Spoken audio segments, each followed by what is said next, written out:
नमस्कार। नक्षत्र तक में आपका स्वागत है। मैं आपका ज्योतिष मित्र आदित्य द्विवेदी। जन्म कुंडली से संबंधित परामर्श के लिए, कुंडली मिलान के लिए, किसी भी प्रकार के मुहूर्त आदि की जानकारी के लिए या जीवन में चल रही समस्याओं के समाधान के लिए, खराब ग्रह दशाओं के उपाय के लिए, रत्न और रुद्राक्ष आदि की जानकारी के लिए आप हमसे संपर्क कर सकते हैं।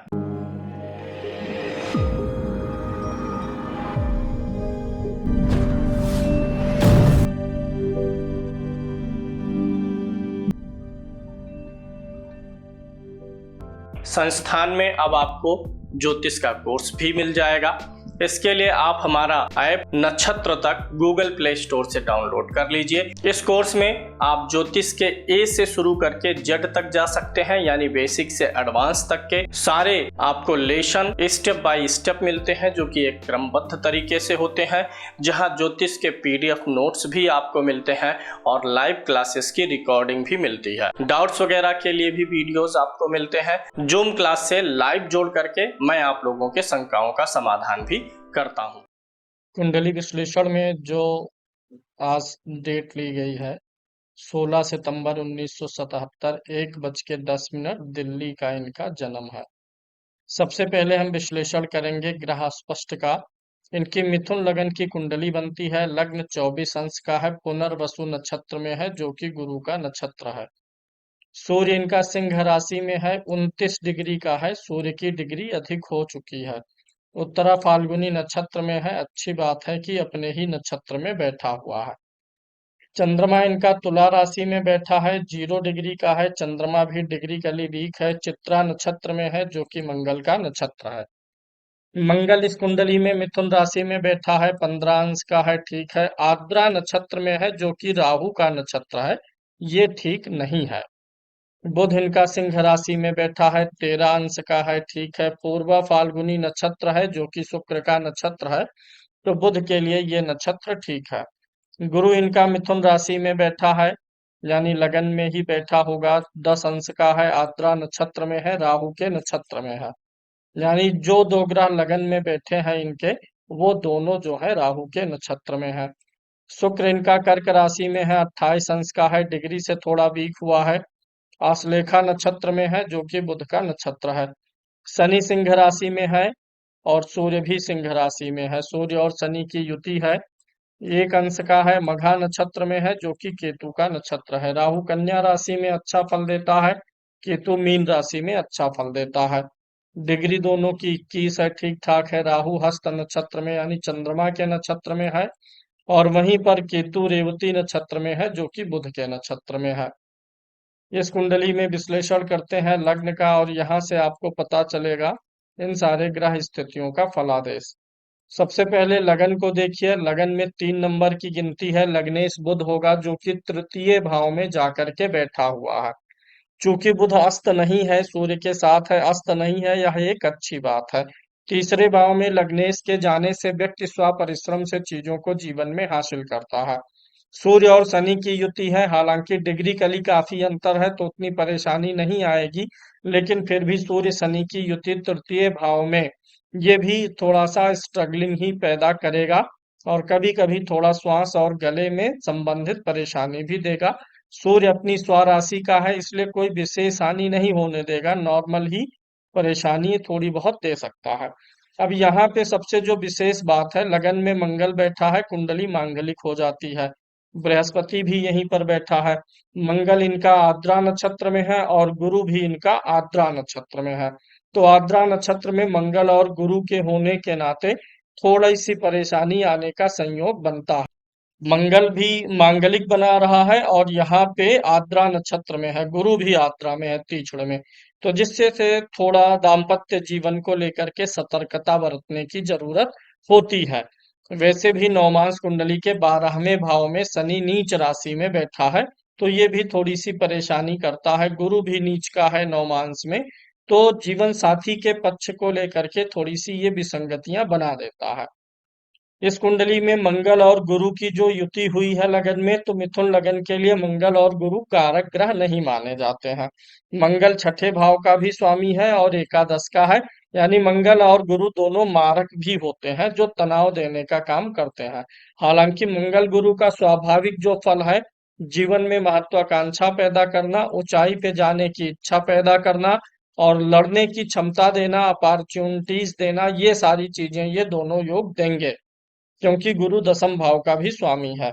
तो ये दोनों योग थोड़ा सा कैरियर को लेकर के मदद कर देंगे, लेकिन दाम्पत्य में थोड़ी सी रुकावट डालते हैं। यहाँ से गुरु देखेगा पंचम भाव को, संतान भाव पर गुरु की दृष्टि हो तो बहुत ही अच्छी बात है। संतान भाव का स्वामी शुक्र है, वह भी धन भाव में बैठा हुआ है, तो इनके धन का जो उपयोग है इनके संतान भी करेंगे और संतान से भी इनको धन का सुख अच्छा मिलेगा, यानी संतान के लिए अच्छा हो जाता है। वहीं गुरु की सातवीं दृष्टि पड़ती है अपने ही भाव पर, सप्तम भाव पर, तो जो मांगलिक है और आद्रा नक्षत्र में होने का जो फल हुआ उसे थोड़ा सा गुरु ने कम कर दिया है। गुरु की नौवीं दृष्टि भाग्य भाव पर पड़ेगी, यानी भाग्य समय समय पे इनको सपोर्ट दे देगा, जब इनको जरूरत पड़ेगी तो भाग्य, ये बृहस्पति हमेशा उम्मीद की एक किरण बना के रखता है, व्यक्ति को ऑप्टिमिस्टिक आशावान बनाता है। मंगल की चौथी दृष्टि जाती है चतुर्थ भाव पर। मंगल चौथे भाव को देखता है तो ऐसे में घर और गाड़ी का सुख देने का प्रयास करता है। हालांकि यहाँ पर राहु बैठा हुआ है और इस भाव का स्वामी बुध है जो कि अपने से 12वें भाव में है। तो यहाँ पे राहु बैठा है, मंगल देखा, स्वामी 12वें में है। थोड़ा सा पारिवारिक जो माहौल है वह बहुत अच्छा नहीं रहता, या कभी कभी फुल फैमिली जो जॉइंट फैमिली है उससे थोड़ा सा दूरी बनवाता है। मंगल की सातवीं दृष्टि पड़ेगी यहाँ पर, इसीलिए मांगलिक होने के नाते ये दिक्कत देता है। मंगल की आठवीं दृष्टि पड़ेगी अष्टम भाव पर, जहां उसकी उच्च राशि है। तो मंगल की दृष्टि के नाते अष्टम भाव पे कुछ प्रॉब्लम्स होती हैं, लेकिन फिर वापस शुक्र भी देख करके उस सेहत वाली प्रॉब्लम को खत्म करेगा, यानी सेहत और आयु को बढ़ाएगा। केतु दसम भाव में बैठा हुआ है, व्यक्ति जीवन में अपने काम से थोड़ा सा संतुष्ट होने में दिक्कत आती है। व्यक्ति जीवन में कई बार नौकरी बदलना चाहता है या काम बदलना चाहता है, ऐसे योग बन जाते हैं। द्वितीय भाव में शुक्र बैठा हुआ है जो कि मिथुन लगन के लिए कारक होता है। शुक्र यहाँ पर पंचमेश भी होता है और द्वादशेश भी होता है। शुक्र एक शुभ ग्रह है, चंद्रमा से के साथ में राशि परिवर्तन किए हुए है, तो धन की कमी नहीं आने देगा कि धन की कमी के कारण जीवन बहुत विसंगति में जाए, ऐसा कुछ नहीं होने देगा। धन चंद्रमा और शुक्र के योग से बन जाएगा।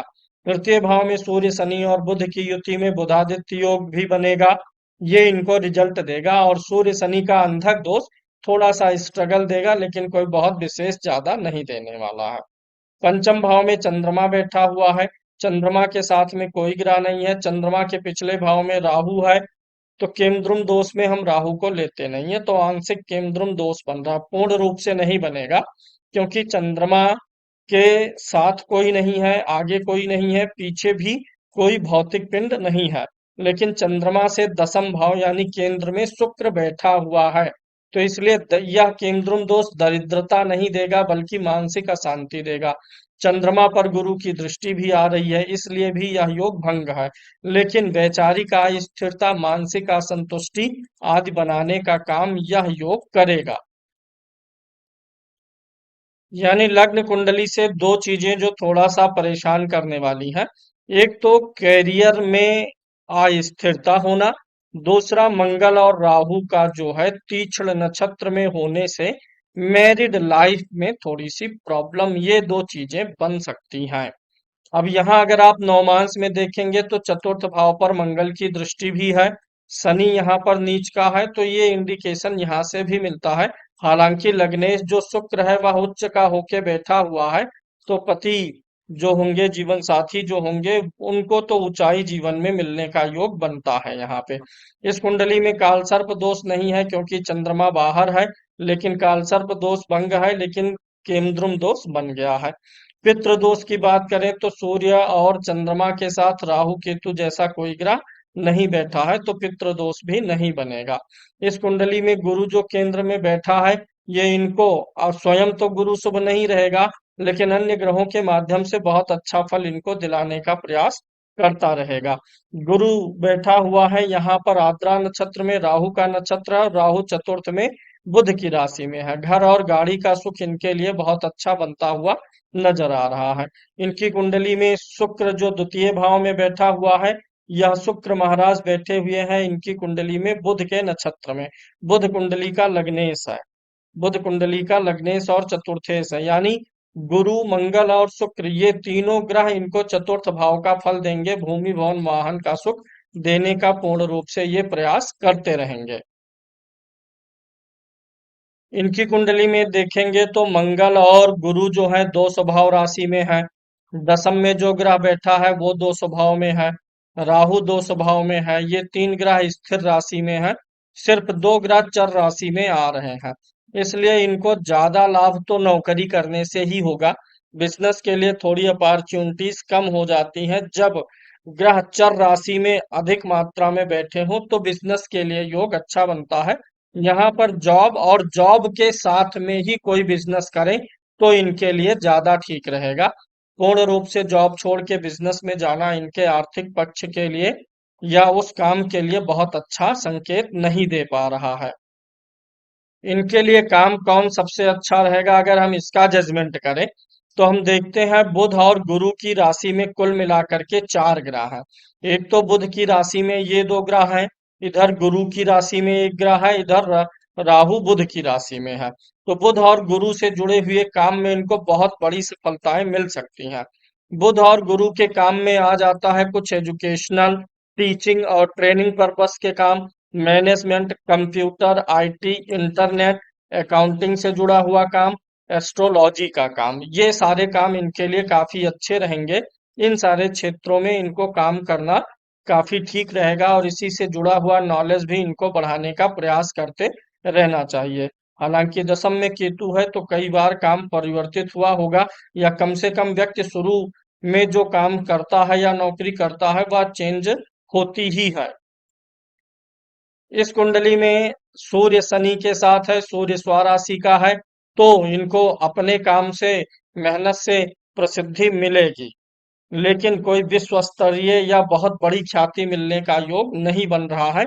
लेकिन अपने समाज में, अपने कार्यस्थल पर इनको उचित सम्मान और सहयोग मिल जाएगा, इतनी प्रसिद्धि इनको मिलेगी। अगर हम किसी खास बीमारी को देखें तो इनको थोड़ा सा सूर्य और शनि की युति के नाते अपने श्वास, गले और हार्ट वगैरह का ही ख्याल रखने की जरूरत पड़ेगी। कोई विशेष बीमारी बनता हुआ नजर नहीं आ रहा है कि जो कि कोई बहुत गंभीर रूप ले या जिसके कारण से कोई बहुत गंभीर समस्या बन जाए, ऐसी कोई बीमारी बनती हुई नजर नहीं आ रही है।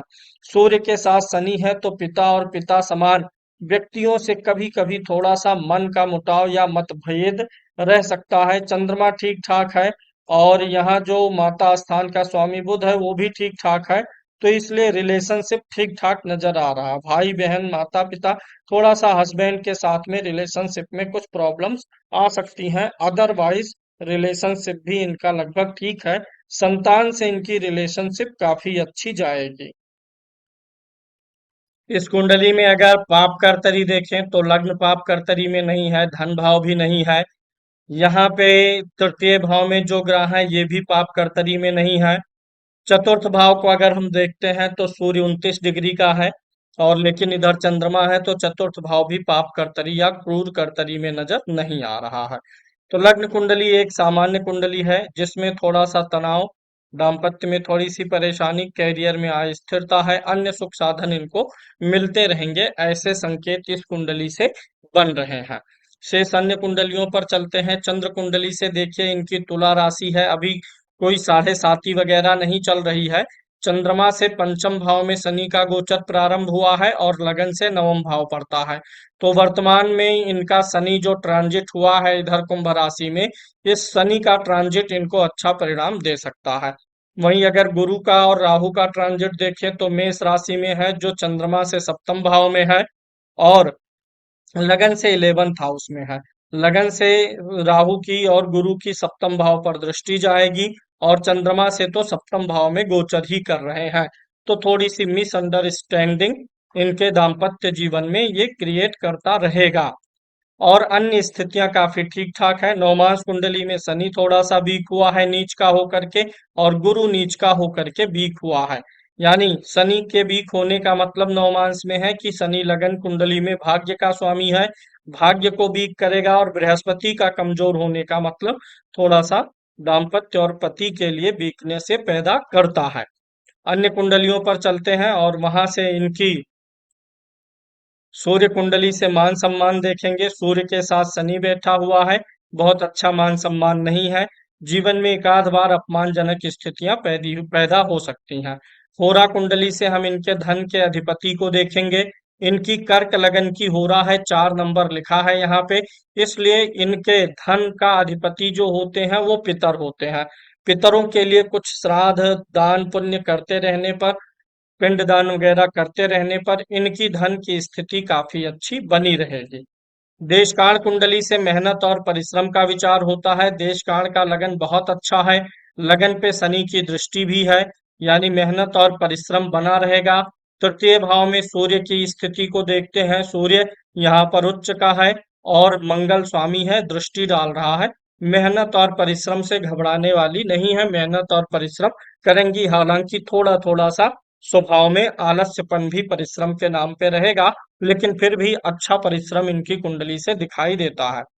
चतुर्थांश कुंडली से भाग्य देखेंगे। लगन में ही राहु बैठा हुआ है भाग्य वाले कॉलम में, और नीच राशि का ये राहु है जिसके ऊपर गुरु की दृष्टि गई है। यानी शुरू में भाग्य इनको ठोकर फिर सफलता, मतलब all of sudden first time में ही लक इनका हर मामले में फेवर नहीं करेगा। थोड़ा सा इनको भाग्य शुरू में सिखाएगा, फिर इनका भाग्य साथ देता रहेगा। पंचमांश कुंडली से व्यक्ति के बौद्धिक स्तर को देखते हैं। पंचमांश कुंडली के लगन में प्रकाशक ग्रह सूर्य बैठा हुआ है और लग्नेश उच्च का है, और गुरु भी केंद्र में बैठा हुआ है। समाज में कैसे पेश आना है, कैसे बोलना है, कैसे रहना है, कैसे डील करना है, इन सब चीजों का ज्ञान इनके पास काफी ठीक ठाक है, काफी अच्छा ज्ञान बना हुआ है। समाज से कोई बहुत लाभ इनको थोड़ा सा मिलता हुआ कम नजर आता है। षष्ठांश कुंडली का लगन देखिए, कोई नीच का ग्रह नहीं है, लग्नेश द्वितीय भाव में है और छठे भाव पर मंगल की दृष्टि है, क्रूर ग्रह की दृष्टि है। तो शत्रुओं से कोई बहुत परेशानी नहीं आने वाली है। षष्ठांश कुंडली में मंगल नीच राशि का होकर के बैठा है, पीठ कमर में कभी कभी दर्द और शनि चंद्रमा की युति से थोड़ा सा मानसिक तकलीफ की संभावना बनी रहेगी। सप्तमांश कुंडली से संतान को देखते हैं। सप्तमांश कुंडली का लगन जो है मंगल स्वामी है और उसने बुध के साथ में एक्सचेंज किया हुआ है, तो संतान के साथ में इनका काफी अच्छा रहेगा। ये जितना संतान का फेवर करेंगी, संतान उतनी इनकी फेवर करेगी, दोनों म्यूचुअली एक दूसरे का साथ देंगे। पंचम भाव को देखते हैं तो इसका स्वामी गुरु केंद्र में बैठा है, दसम भाव में। संतान का कैरियर बनाने को लेकर के ये ज्यादा कॉन्शियस रहेंगी और ये संतान के कैरियर के निर्माण में बड़ी अच्छी भूमिका निभाएंगे। अष्टमांश कुंडली देखिए, लगन ठीक ठाक है, लग्नेश लाभ भाव में बैठा हुआ है, अष्टम भाव में कोई क्रूर ग्रह नहीं बैठा हुआ है, इसलिए आयु ठीक रहेगी। लेकिन बुध नीच राशि में द्वितीय भाव में बैठा हुआ है, थोड़ा थोड़ा भ्रम की स्थिति और जो बुद्धि विवेक है उसमें कभी कभी फेलियर साबित हो जाएगा। बुध चूंकि अष्टम भाव का स्वामी है और नीच राशि में बैठा हुआ है, तो दवा वगैरह भी इनको सावधानी पूर्वक ही लेनी चाहिए। अगली कुंडली इनकी देखते हैं, दसमांश कुंडली। दसमांश कुंडली के लगन में कोई नीच का ग्रह नहीं है, लग्नेश की लगन पर दृष्टि है। और जैसा कि लग्न कुंडली से मैं बोला था, दसमांश कुंडली में भी देखिए बुध की राशि में ये 3 ग्रह बैठे हैं, गुरु की राशि में 3 ग्रह बैठे हुए हैं, तो गुरु यहाँ से भी इनको फेवर करता हुआ नजर आ रहा है। ऊपर से गुरु भी बुध की राशि में है। अगर दसमांश देखेंगे तो गुरु और बुध की राशियों को मिला दें तो 5 ग्रह बैठे हुए हैं। यानी गुरु और बुध का जो मिला जुला क्षेत्र है, education, management, accounting, teaching and training, astrology, इन सारे क्षेत्रों से जुड़ करके, गुरु या बुध के क्षेत्र से जुड़ करके इनको काफी अच्छा लाभ मिल सकता है। दसमांश कुंडली की अगर हम बात करते हैं तो दसमांश गुरु की दृष्टि है, यहाँ से गुरु देख रहा है, लेकिन गुरु अष्टम में है। ठीक है, बहुत अच्छा पैसा काम काज से नहीं है, लेकिन फिर भी पैसा ठीक ठाक मिल जाएगा, बहुत हाई लेवल का नहीं है। गुरु चूंकि अष्टम में गया हुआ है तो थोड़ा सा वीक हुआ है। सूर्य चतुर्थ भाव में है, ठीक है, लीडरशिप क्वालिटीज भी देता है। तो ये सारी चीजें मिला के इनको अगर कैरियर सेटल करना है तो बुध और गुरु के क्षेत्र में जाएं तो इनके लिए बहुत ही बेहतरीन साबित हो सकता है। एकादशांश कुंडली से मनोकामनाओं की सिद्धि को देखते हैं। लगन में शुभ ग्रह शुक्र बैठा है। लग्नेश मंगल नीच राशि का हो गया है। लग्नेश जो है एकादशांश कुंडली का नीच राशि में जाने के कारण से सारी इच्छाएं और मनोकामनाएं अपने अनुसार नहीं चलेंगी। सूर्य भी यहाँ नीच राशि का है। थोड़ा सा सूर्य के नीच होने से पिता और उनके समान व्यक्तियों से भी आपको आपके भौतिक इच्छाओं की पूर्ति में थोड़ा सा कम सहयोग मिल पाता है। जैसा आप जो चाहेंगे उसी हिसाब से आपकी मनोकामनाएं पूरी होती हुई नजर नहीं आ रही हैं। द्वादशांश कुंडली है, इसमें लगन का स्वामी गुरु है, अष्टम भाव में गया हुआ है। तो द्वादशांश से माता पिता का सुख देखते हैं। लग्नेश ठीक है, नीच राशि आदि में नहीं है। सूर्य भी ठीक ठाक है और गुरु के साथ चंद्रमा गजकेसरी योग बना रहा है। स्त्री पक्ष से ज्यादा सहयोग आपको मिल जाएगा। माता पिता से सुख दिखता है। बहुत अच्छा जो है कॉपरेशन तो नहीं है लेकिन फिर भी ठीक ठाक दिखाई दे रहा है। अगली कुंडली में हम खोडसांश से वाहन सुख का विचार करते हैं। कोडसांस के लगन में कोई नीच का ग्रह नहीं है। लग्नेश शनि अष्टम भाव में मंगल के साथ गया हुआ है। वाहन वगैरह थोड़ा सावधानी पूर्वक चलाने की जरूरत रहेगी। चंद्रमा चतुर्थ भाव में बैठा है, वाहन का सुख मिलेगा लेकिन शनि मंगल के नाते आप स्वयं वाहन बहुत सावधानी पूर्वक चलाएं। विषांश कुंडली के लगन में शनि बैठा है। लग्नेश गुरु शनि के साथ स्थान परिवर्तन में है। बुध यहाँ पर भी उच्च का होकर के बैठा हुआ है। आध्यात्मिक कुंडली दिखती है। धर्म कर्म करने के लिए आपके पास पर्याप्त समय मिलेगा और बाद के वर्षों में आप कुछ तीर्थ और देशाटन करने का भी सौभाग्य पाएंगे। सर्वाष्टक वर्ग को पहले समझ लेते हैं। जिन राशियों में 0 से 3 पॉइंट मिले होते हैं उन राशियों में ग्रह का गोचर बहुत अच्छा फल नहीं देता है। जिन राशियों में 0 से 3 पॉइंट ग्रह को मिलते हैं उस राशि पर ग्रह का गोचर अच्छा फल नहीं देता। जहां 4 पॉइंट होते हैं उस राशि पर ग्रह का गोचर औसत फल देता है। 4 के ऊपर 5 से 8 के बीच में जहां पर पॉइंट होते हैं उस राशि पर ग्रह का गोचर अच्छा फल देता है। अब इस कुंडली में शनि को मेष में 4 पॉइंट मिले हैं, वृषभ में 5 मिला है, मिथुन में 5। तो मेष पे जब शनि का गोचर रहेगा तो इनको औसत फल देगा, लेकिन वृषभ और मिथुन पे शनि का गोचर अच्छा फल देगा। वहीं कर्क राशि में देखिए सबसे कम पॉइंट मिला है, यानी शनि का गोचर कर्क राशि में इनको खराब फल देगा। तो इस प्रकार से मीन राशि में भी अच्छा फल देगा। यहाँ कुंभ में जहां अभी शनि वर्तमान में गोचर कर रहा है तो वहां पर अष्टक वर्ग में कम पॉइंट मिले हैं, बहुत अच्छा फल नहीं उम्मीद कर सकते। इसी प्रकार से प्रत्येक ग्रह के लिए जानना चाहिए। यहाँ पर गुरु को तुला राशि में मेष राशि में 7 पॉइंट मिले हैं। तो मेष राशि में गुरु का गोचर जब जब रहेगा तो इनको अच्छा फल दे देगा। मिथुन में अच्छा फल देगा। इसी प्रकार से जब चंद्रमा का गोचर 2.25 दिन के लिए सिंह राशि में रहेगा वह दिन इनके लिए काफी अच्छा रहेगा। चंद्रमा का गोचर मिथुन राशि में जब रहेगा जिस दिन वो दिन अच्छा रहेगा। तुला राशि में जब चंद्रमा का गोचर रहे वह दिन बहुत अच्छा रहेगा। इसी प्रकार से मीन राशि में जब चंद्रमा का गोचर रहेगा तो बहुत अच्छा फल रहेगा। जहां पर जिस ग्रह को राशि में जिस राशि में 0 से 3 पॉइंट है उस राशि में ग्रह का गोचर इनको बहुत अच्छा सपोर्ट नहीं करेगा। जहां पर 4 पॉइंट है वहां पर ग्रह का गोचर इनको औसत फल देगा, ना बुरा ना अच्छा। जहां 4 से अधिक है वहां पर अच्छा फल मिलेगा। जैसे यहाँ कन्या राशि में मंगल को 1 पॉइंट मिला है। इधर देखिए मंगल है, इधर कन्या राशि। कन्या राशि में मंगल को 1 पॉइंट है। तो मंगल का गोचर जब जब कन्या राशि में रहेगा तो ऐसे मंगल इनको परेशान करेंगे। तो मंगल की वस्तु का दान कर दें। इसी प्रकार से सभी ग्रहों के लिए देखा जा सकता है। सर्वाष्टक वर्ग की कुंडली में देखिए तो लगन में बहुत अधिक पॉइंट है, 37 पॉइंट है। आयु और स्वास्थ्य अच्छा बनाएगा। सप्तम में कम पॉइंट है। पति पत्नी में देखिए पति का प्रभाव पत्नी का प्रभाव ज्यादा हो गया, पति वाले भाव में थोड़ा सा कम पॉइंट्स है। धन भाव में कम पॉइंट है, लाभ भाव में अधिक पॉइंट है। आ जाएगा धन लेकिन उसमें सेविंग कम होती हुई नजर आ रही है। धन बचने की जो मात्रा है वो कम रहेगी। औसतन व्यय अधिक रहेगा। व्यय भाव में 28 पॉइंट है। एवरेज पॉइंट 28 होता है। धन भाव से अधिक कहाँ है? व्यय भाव में। तो धन से अधिक व्यय रहेगा लेकिन आमदनी पर्याप्त रहेगी, सेविंग कम रहेगी।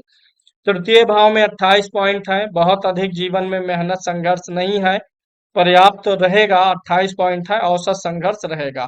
भूमि भवन वाहन का सुख वाले भाव में 22 पॉइंट्स है, यानी इन एवरेज से थोड़ा कम सुख मिलेगा। संतान के लिए भी थोड़ा सा स्ट्रगलिंग रहेगा, यहाँ 29 पॉइंट्स है। तो थोड़ा सा लाइफ में ये कंपटीशन जो है एवरेज से थोड़ा अधिक है।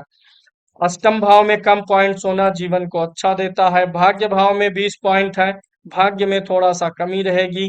कर्म इनको जीवन भर अच्छा करते रहना पड़ेगा। जब किसी भी ग्रह का गोचर इनके लग्न में होगा, किसी भी ग्रह का गोचर इनके दसम भाव में या एकादश भाव में रहेगा, यानी जब भी ग्रहों ज्यादातर ग्रहों का गोचर मिथुन राशि पर, मीन राशि पर और मेष राशि पर इनको धन दिलाता रहेगा। अब आ जाते हैं इनकी दशाओं को देखते हैं एक बार। वर्तमान में इनकी शनि की महादशा चल रही है, 2014 से 2033 तक चलेगी। शनि मिथुन लगन की कुंडली में भाग्य भाव का स्वामी होता है, सिंह राशि में स्थित है। तो शनि यहाँ पर तृतीय भाव में बैठा हुआ।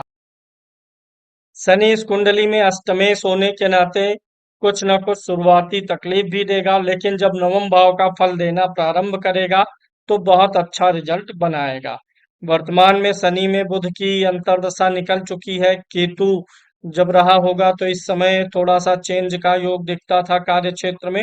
अभी शनि में शुक्र चल रहा है, तो ये थोड़ी सी परेशानी वाला समय है, क्योंकि शनि में शुक्र का अंतर्दशा किसी का अच्छा नहीं होता और इनकी कुंडली में शनि से शुक्र 12वें भाव में है। आगे शनि में सूर्य का अंतर आएगा, ये नवंबर 2024 से, और सूर्य शनि की युति बनी हुई है तीसरे भाव में। तो ये इनको थोड़ा सा धन लाभ देगा, लेकिन वही सांस और गले वाली थोड़ी सी दिक्कत बढ़ेगी। फिर उसके बाद चंद्रमा का अंतर अच्छा जाएगा, मंगल भी इनका आएगा, ये भी लगभग ठीक ठाक जाएगा, क्योंकि शनि से एकादश भाव में मंगल बैठा है। उसके बाद राहु की जो दशा आएगी, शनि में राहु, ये काफी अच्छा धन दिलाएगी। 28 से 31 का समय इनका काफी अच्छा रहने वाला है। ये काफी इनके लिए मुख्य समय दिख रहा है, क्योंकि राहु जो है वो बुध की राशि में है और चंद्रमा के नक्षत्र में है। चंद्रमा इनकी कुंडली में धन भाव का स्वामी है, तो शनि में राहु में इनको काफी अच्छा धन मिलेगा। जीवन में सबसे अच्छी दशा कौन सी हो सकती है, इस हिसाब से देखें तो बुध की महादशा इनके लिए ज्यादा अच्छी जाएगी, क्योंकि बुध इनकी कुंडली में लग्नेश और चतुर्थेश होकर के सूर्य की राशि में बैठा हुआ है, तृतीय भाव में बैठा हुआ है। और ऐसा बुध इनकी कुंडली में शुक्र के नक्षत्र में है, जो कि पंचमेश भी है। तो बुध की महादशा इनको ज्यादा अच्छी जाती हुई दिखाई दे रही है, क्योंकि बुध वर्गोत्तम भी है, नवमांश कुंडली में भी सिंह राशि में बैठा हुआ है। और चंद्र कुंडली में अगर हम बुध को देखते हैं तो चंद्रमा से 11वें भाव में बुध बैठा हुआ है।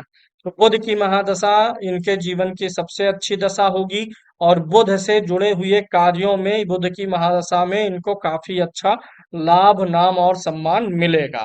अभी इधर की जो दशाएं हैं, शनि बहुत फेवरेबल नहीं है, सूर्य के साथ है, डिग्री वाइज भी थोड़ा सा वीक ही है।